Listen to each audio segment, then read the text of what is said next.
How's everyone doing? Are we still awake? Yeah. Okay. I just checked to see if anybody got eater's coma or not. Yes, we will be showing some natural remedies right now. And as you can see, some of the stuff we have here. What is this? Anybody know what's this? Lemon, okay. Okay, so you know your stuff, you know. Onion, right? This is, okay, and this is some olive oil, blackstrap molasses, and anybody know about this, sir? Charcoal. Activated charcoal. So, as you can see on this table here, can you find most of this stuff in your kitchen? Yes. So the reason why I chose some of this here for remedies is because you can find this at an easy disposal. You can get it into your kitchen, so we call this kitchen remedies. So we will see how we can change our kitchen into a lifestyle center or a treatment room. You know, just the simple things of nature and how you can use them effectively to help with different illnesses instead of always popping a pill for something. But before we get into this section, we just have another word of prayer to invite the presence of God in here. Heavenly Father, Lord, thank you for bringing us here this afternoon where we can worship you on this holy Sabbath day. I pray that you continue to be with us in our minds, even as we conduct these demonstrations right now. And I just pray that these remedies might be effective in helping us, that we might enjoy or regain health that you want us to have, dear Lord. This is my prayer in Jesus' name. Amen. Amen. Yes, so as I said before, these remedies are very simple, and we'll be going over them, showing you how to do certain things, and we'll be talking about different foods there. But one of them, I think I could start on there. I will start on lemon. Now, anybody know what lemon is good for? The liver? Anybody else? Constipation? And somebody say the colds? Anything else? Circulation, okay. Aids in digestion, that's right. So it helps to break down the food as well. Some good enzymes inside there. But we'll be showing you maybe 3 different things that we can do with the lemon. Now the thing about God's natural remedies, there is not one thing that is good for just one thing. So with this lemon here, you have a whole variety of different things that you could do with just a lemon. And when you know this will blow you away. You're like, wow, God's remedies is just, it can treat a vast variety of different illnesses. Now, one thing that we will start on is a lemon is also good for cataracts. Anybody know what cataracts is? Yeah. Okay, in the eyes, right? Anybody know what it is, how to explain it? The scale, all right?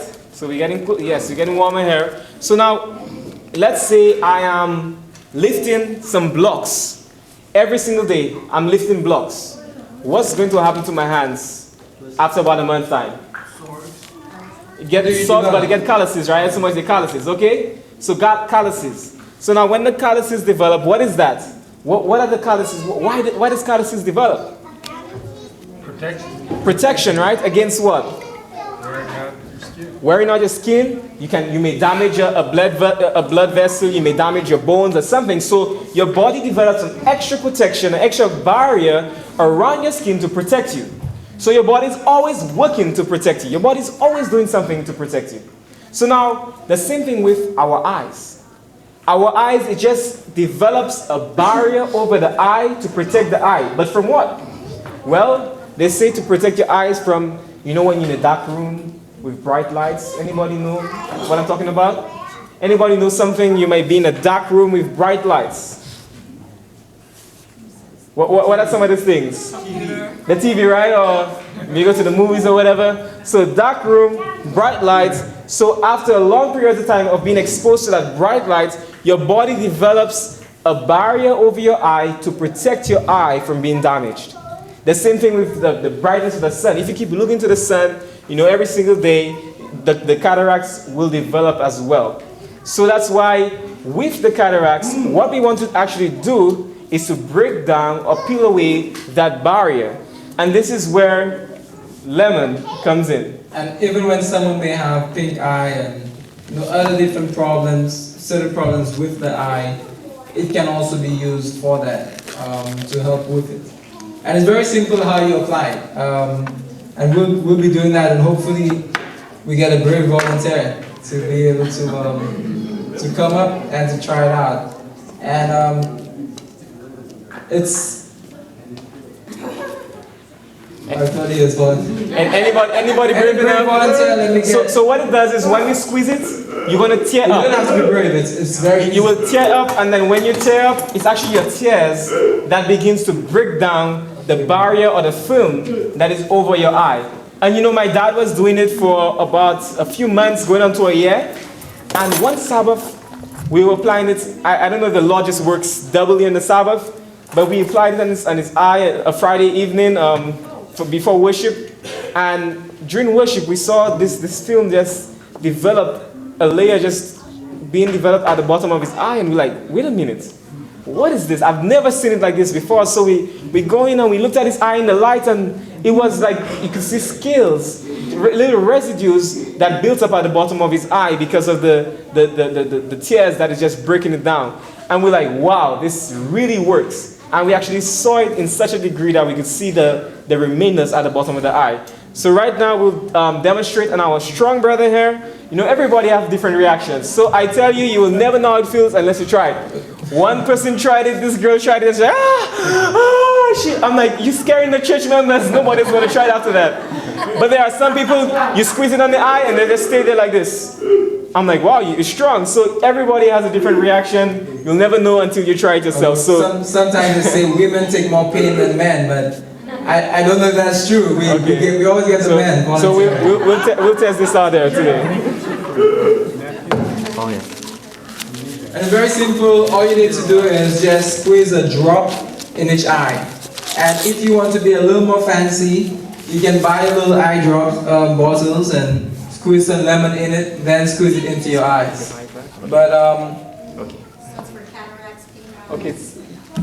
And also before any remedy, we'll pray with people. So I'm just going to say a short word of prayer. And it's a very simple thing you can do at home. Have someone to apply it, or if you have your own, if you can also apply it by yourself. But all you need is just one drop in each eye, and it's, you see, he's taking it very well. Maybe because he's in front of everyone, you know. So it's not. How does it feel? He's screaming on the inside. It burns a little bit. A little bit.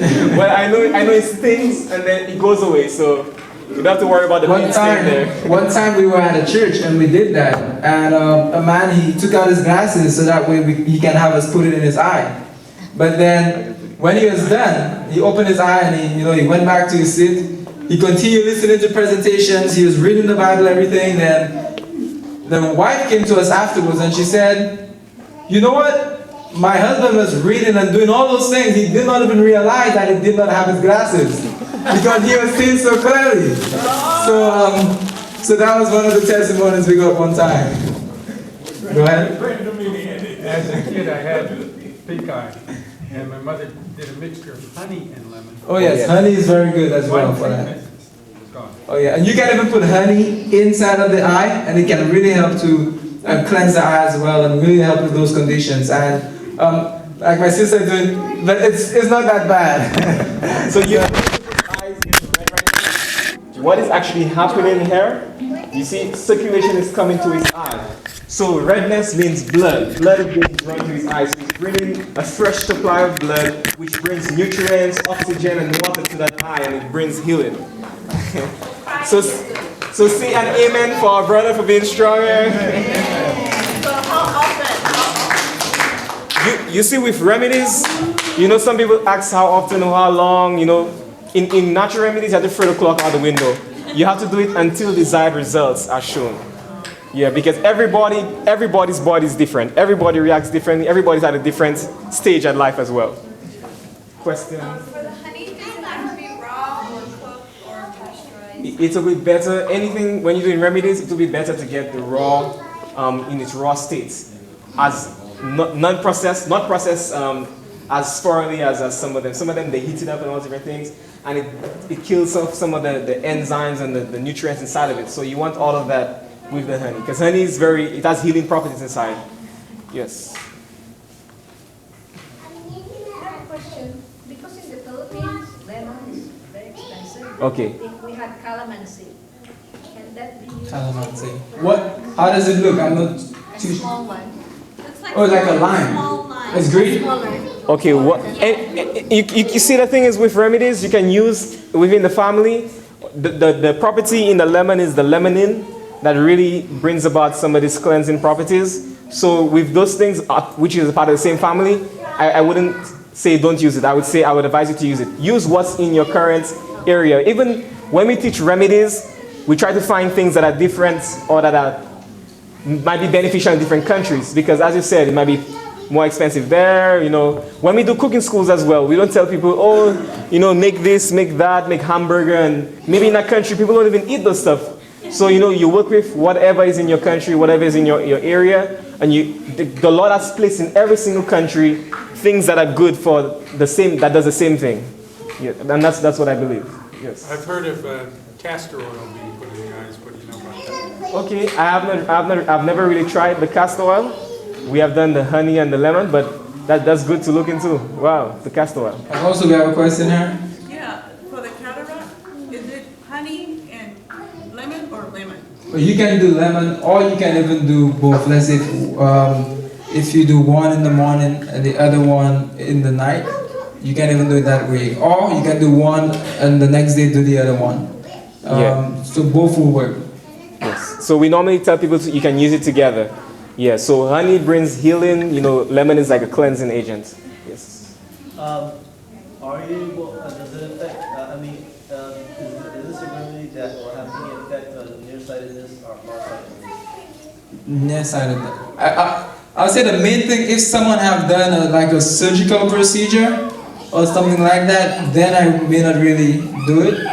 But if you haven't really done those type of procedures on your eyes, even if you're farsighted, it shouldn't do anything.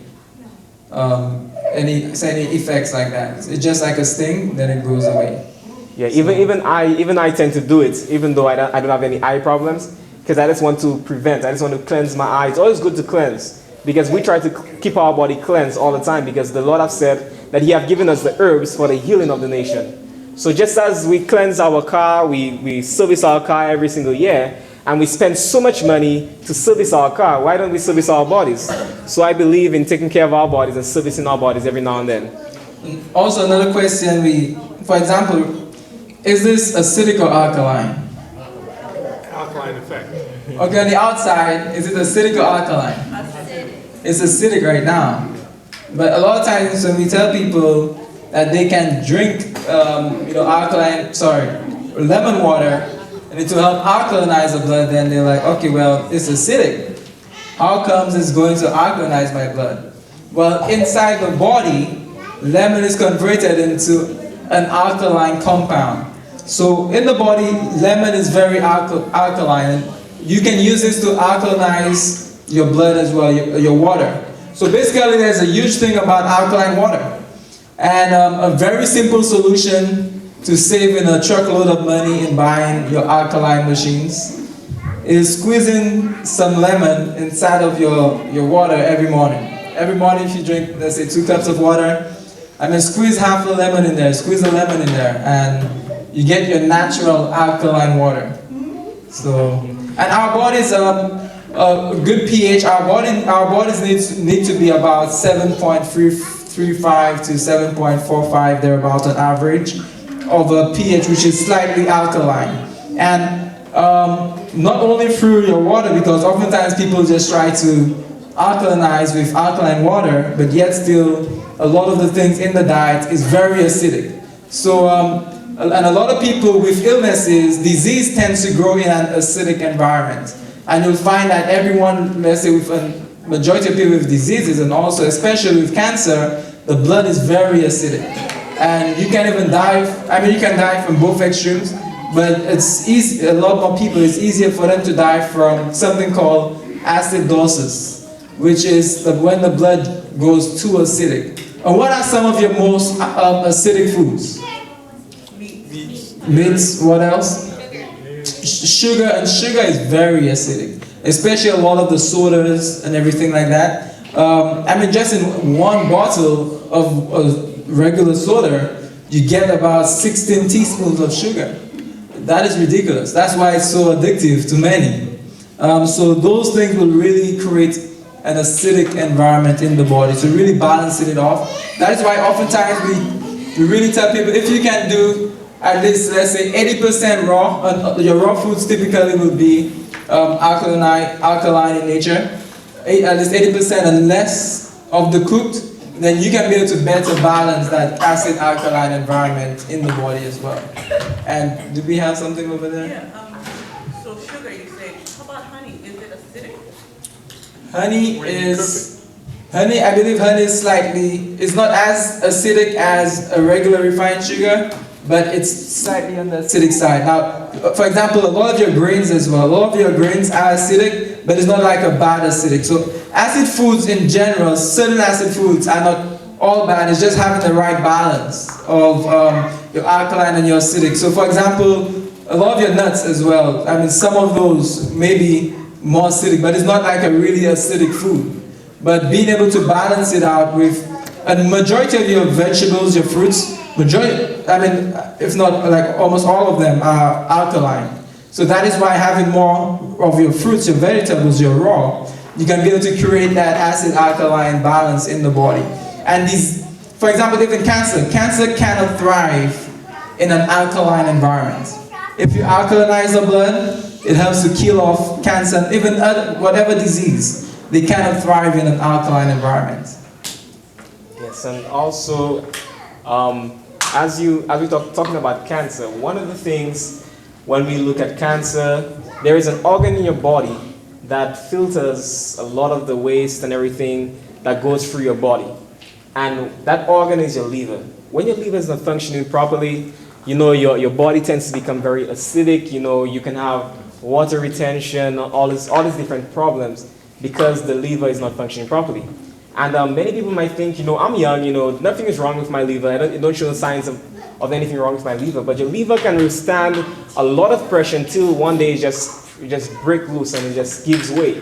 Even me at 23 years old, we're in the process of developing a cleanse series. And we just did the liver cleanse, and also we did a parasite cleanse. And at 23 years old, I'm 24 now, but 23 years old, I did a liver cleanse and I saw about 60 or 70 liver stones that came out of me by doing a liver cleanse. And I will show you a recipe here that you can do for liver cleansing, because when we work with people, every case, when we work with somebody, the first thing that we target are the 7 channels of elimination. And that might be through the colon, the liver, the kidney, the skin, all these different organs that God has given us to detox ourselves and help us to fight disease. So what you can do you can take the first day for a liver cleanse. The first day you can take about 5 lemons. This is the last thing that you will do before you go to bed. So I'm going to give you that recipe first, and then I'll tell you what to do prior to that. So then the recipe is 5 lemons on the first day, and then you can take about 4 ounces of olive oil. 4 ounces of olive oil. So half a cup of olive oil with 5 lemons. You squeeze it all together and you mix it up. And then you drink that just before you go to bed. You can lay on your right side. Your liver's on your right side, right? So then you lay on your right side and you can put your foot up like this. And then you'll actually feel it going, your liver just gushing, and you can feel activity in your liver area when you do that. And your leg where? you can put your leg up to as high as you can, line your right side and put your leg towards up. your chest. Yes, Then your right side, your legs towards the chest Yes. area. Got it. So then what the oil does, the olive oil, it's fat, right? That's what your liver produces lipase, which helps to break down lipids, which are fats. So then when you put all that olive oil inside of your body, guess what? Your liver starts producing lipase, and it starts to push, it starts to pump, it starts to get active. And then when you take the lemon is like a cleanser. It helps to soften stones, and it helps to dissolve stones, and all these different things there. So now, this is what you'll do the first day. This is the last thing you take before bed. I'll let you know what you do before that. But then the second day, you take 10 lemons, and then you take 4 ounces of olive oil. The same amount of olive oil, but then 10 lemons this time. Oh, same amount of oil? Yes, same amount of oil. 10 lemons. No water? No water. Straight concentrated, yes. If you feel the need to drink water afterwards, you can take a sip or two, but it actually, that would be the best thing you'll taste for that night. I'll let you know why when I tell you what to take before, yes. This is right before you go to bed. Right before you go to bed. And you don't want to do it, what you want to do is you can drink it whilst you're standing up, but then you want to be able to lay on your bed after you take it, just so you can allow it, at least for 20 minutes, just so you can allow it to do its job. And also, the reason why you do this before bed as well, you might get a little naustic, you might feel a little nausea, you might feel as if you want to throw up. You may not throw up. I've never seen anybody throw up before because of this. Everybody's different, Sometimes in the morning I felt naustic. I felt like, oh man, I felt really sick in the morning. But some people might feel it in the evening. So it's just going to last for a little while until everything comes out. Some people may not show signs like this. Some people may. So everybody's body is different. And then the third day, you will increase the lemons by 5 again. So it'll be 15 lemons with 4 ounces of olive oil. So now let me tell you what you do before this. Now before taking, you can do it for 3 days. Yes. So that's I give you a 3-day one. So prior to doing this here, what I want you to do, like about 3 days before, you'll be drinking some apple juice. You see that's the good part, right? So some apple juice, and you can drink it throughout the day. Even eating apples 4 times throughout the day, 3 times throughout the day. Before you start the cleanse. So the apple juice will come in, and it will start to break down to soften some of the stones and to dissolve it. You can even do malic acid, which is a derivative from apple, more concentrated. But if you're able to drink all the apple juice, then you go straight to the sauce, And I mean, for some people may say, well, what if someone is diabetic? What can they drink? And like you said, one of the main things in the apple that really helps to soften up the stones is this acid called malic acid. And you can even buy it separate, probably like 1,500 milligrams of malic acid, and you can have that if you're diabetic. So that way you may not have to drink the apple juice itself. Yes. So now on the, yes, you have a question? I just want to be clear, the apple juice you're drinking throughout the day? Yes, throughout the day. Yes. Question again? Are you just drinking just apple juice and nothing else, no eating? You can eat, but you want to drink some of the apple juice as well. You can do it apart from your meal. But no, If you feel enthusiastic and you on a cleanse, you on a fast, you can do the fasting as well. Even a little bit make it more effective. Now, when it comes to now the cleanse, now when you start the cleanse, now this is what you do during the cleanse. You can either eat melons. You can eat watermelon, cantaloupe, whatever type of melons that you like. You can eat that throughout the day whilst you doing the apple, the lemon with the oil. You can do that during the cleanse. This is what you can eat during that cleanse. Also, you can even go on a vegetable juice. So you can be juicing. You can even drink the apple juice still. You can do some vegetable juices with like carrots, celery, different things like that. So you can do a juice. Some people, they eat while they do the cleanse. You can eat, but to be most effective, you can do a juice. Just go all the way. You can go all the way, but you can eat while you're doing it as well. But if you're eating, and if you're eating the melons as well, on the 3rd day of the cleanse, this is what you do. Before you take the lemon and the olive oil that day, you would about 5 or 6 hours before you do the lemon and olive oil, this is what you do. So if you're eating, stop eating about 5 or 6 hours before. And then you can take some Epsom salt. Anybody have ever tasted Epsom salt before? How does it taste? It tastes kind of good, actually, if you haven't drunk it in probably about 5 hours. Yeah, and it depends on the grade as well of the Epsom salt. I've tasted some that tasted a little on the sweeter side. I've tasted some that just like, but then after a while doing it, you'll get used to it. But just to give you a warning, a disclaimer, Epsom salt is not the best tasting drink. So don't feel as if, oh man, should I be drinking this? No, I'm just warning you ahead of time that it's not going to taste palatable. So you will take, let's say about 2 tablespoons of Epsom salt, and you will mix that in to about 4 ounces of water. About 4 ounces of water. So you can take 2 tablespoons, mix that into about 4 ounces of water.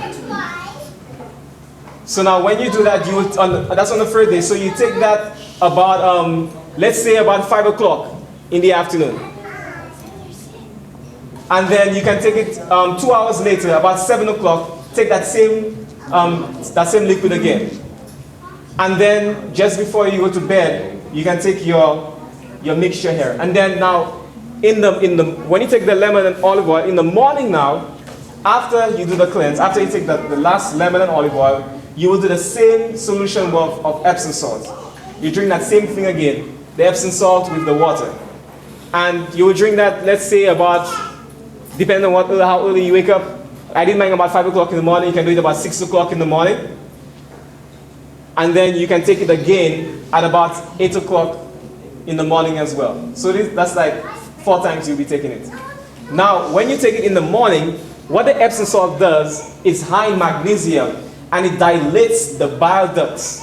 So the bile ducts, when it dilates, guess what? The stones can fit in and can gush through out of your liver. And the olive oil, it pushes, the oils out and everything, the lemon, everything is being softened, is being broken up, so it will come out. You see a lot of little stones being thrown out. And majority of people have stones, and many people think, well, how do I know if I have stones? I mean, a lot of times if someone was to ever consume a lot of different mixed products, different mineral waters, and many other probably mixtures of certain foods, all those can generate or form different liver stones. And even sometimes people at the age of 7, 8, they already have so many liver stones. Majority of people, sometimes you have about over 1,000 or 2,000 liver stones in there that you need to do different cleanses to really let it out. Now it comes in different sizes. Some may be very small, some may be the size of a lemon seed, some may be almost like a penny. But there are some stones that can be the size of like a golf ball. So it all depends on the individual. I mean, it's different for everyone. It's different for everyone. Like when I did mine, I had cholesterol stones coming out as well. I mean, if someone was in dairy probably 20 years ago and you never really did a cleanse, then most likely you have cholesterol stones, liver stones, and those other things. But I had some sizes probably like this. Coming out of, imagine your bile duct, coming out of your bile duct and dropping it into your colon. So that's what the Epsom salt is for, to really dilate it, so that way big stones can really come out. So it's amazing. I wish we had some pictures to show you, because when I saw this, I'm like, wow. We have pictures, but not.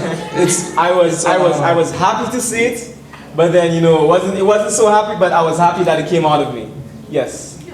I've done that cleanse many times. The first time I did it was probably about 15 years ago, and I had hundreds of stones. Wow. Different sizes. So yes. It does work. Yes. Like my sister, she probably had like 500 stones come out the first time she did it. Yes. So sometimes when you do we have a formula that we have to break down the stones, and it helps to dissolve the stones before that day. And we just started manufacturing it right now. And when it's broken down, then it might look like a lot of pieces. So you can see my sister's own, it was already dissolved. A lot of stones were dissolved already. So there's like pieces, in the toilet. It's green all over the toilet. So try this at home and send us your testimonies. I think we have cards and stuff and different information available. So you can send us, your pictures, we don't mind looking at your stool.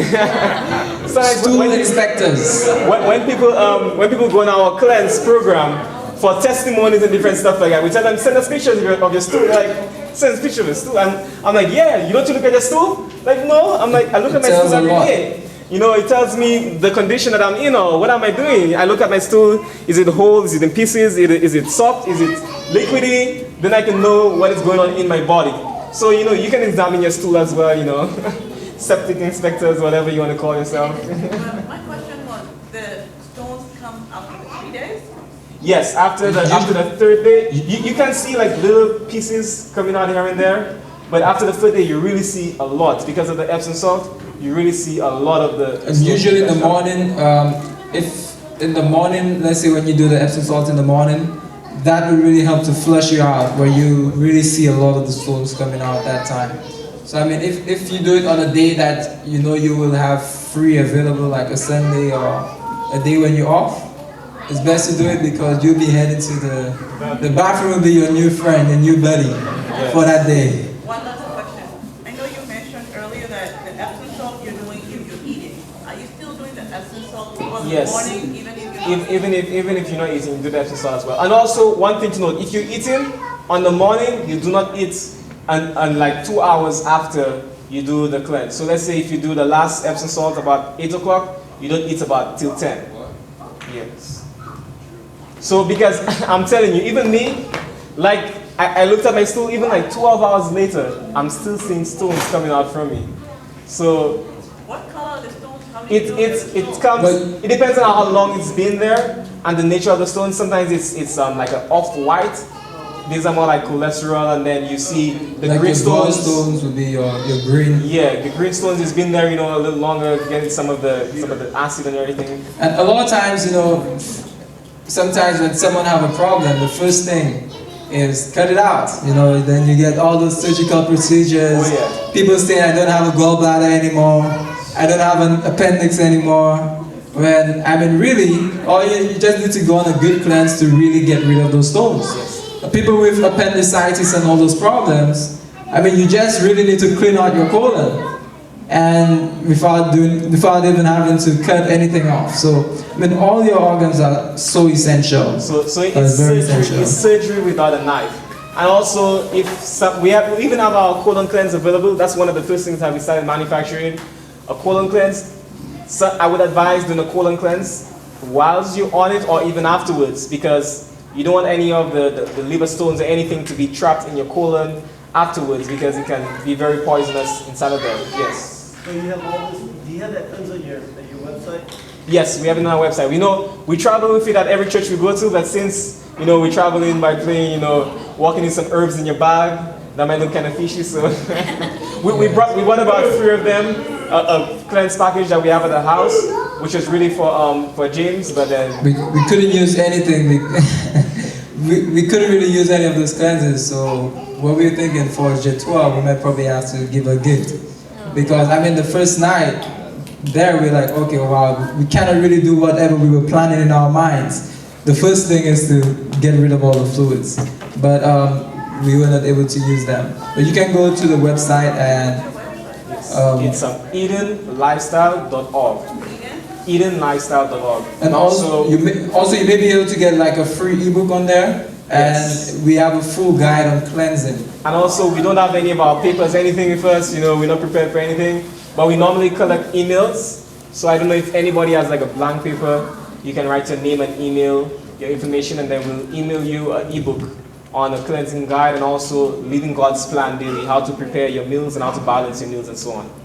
And what we'll do, I know it's already 4 o'clock, and I know, yes, it's already like 4 o'clock. So we might have to close, is that correct? We'll have to close out, and what we'll do, before we close out, we'll probably just, is it okay, I saw 2 hands, is it okay just taking a couple more questions? Yeah, oh yeah. Okay, so I saw 2 hands over there, somewhere over there. No, I was just gonna ask, but you guys have your website. Okay. So I was just gonna ask if you could email Darlene maybe, you know, the treatment for the colon cleanse. Okay, so we'll get the I'll contact. send you all the emails for everything. Okay, great. So that works. So we'll send that off to you. So the final thing I just end on, because I know a lot of people have onions at home. Onion, onion is very good, especially for people who have high fevers. If your fever is going over 104, then you want to be able to bring it down. How do you do this? You basically cut an onion in half, place it under the feet, and rub it. And guess what?